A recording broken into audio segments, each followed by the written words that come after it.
மன்னிப்பு. பாலஸ்தீனிய இளம்பெண் ஒருத்தியின் 2 குழந்தைகளையும் அவளின் கண் முன்னாலேயே இஸ்ராயல் இராணுவத்தினர் கொன்று போட்டனர். அதை தடுக்க முற்பட்ட போது அவளின் வயிற்றில் இருந்த 5 மாத கருவும் கலைந்து போனது. மரணத்தின் விளிம்பு வரை சென்றுவிட்டு திரும்பிய அந்த பெண்மணி சில மாதங்களுக்கு பிறகு உடல் நலம் தேறினாள். ஒரு நாள் பாலஸ்தீனர்கள் நடத்திய தாக்குதலில் அனாதையாக்கப்பட்ட இஸ்ராயல் இன குழந்தை ஒன்று அடுக்குமாடி கட்டிடத்தின் உச்சியில் இருந்து கீழே விழுந்து கொண்டிருந்தது. தனது குழந்தைகளை கொன்ற இஸ்ராயல் இனத்தைச் சேர்ந்த அந்த குழந்தையை காப்பாற்றலாமா வேண்டாமா என்றெல்லாம் அந்த பாலஸ்தீனிய இளம்பெண் சற்றும் யோசிக்கவில்லை. ஓடோடி சென்று அந்த குழந்தையை தாங்கி காப்பாற்றிவிட்டாள்.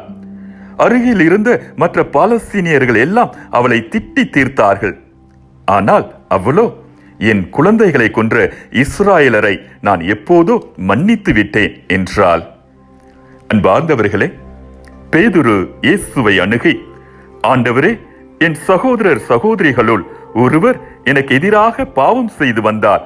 நான் எத்தனை முறை அவரை மன்னிக்க வேண்டும்? 7 முறை மட்டுமா என கேட்டார்.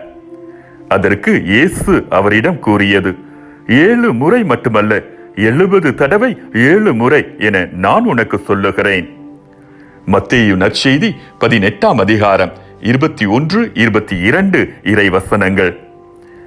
பலவீனமாக உள்ளவர்கள் பிறரை மன்னிக்க மாட்டார்கள். மன்னிப்பு என்பது மன வலிமையுடையோரின் குணம். தண்டனை கொடுப்பதற்கு தாமதம் செய், ஆனால் மன்னிப்பு கொடுப்பதற்கு யோசனை கூட செய்யாதே என்கிறார் புனித அன்னை தெரேசா. மன்னிப்பை கேட்பதற்கும் கொடுப்பதற்கும் நாம் கற்றுக்கொண்டால் வாழ்க்கை நமக்கு எளிதாகிவிடும். நமது குடும்பங்கள் சொர்க்கமாகிவிடும்.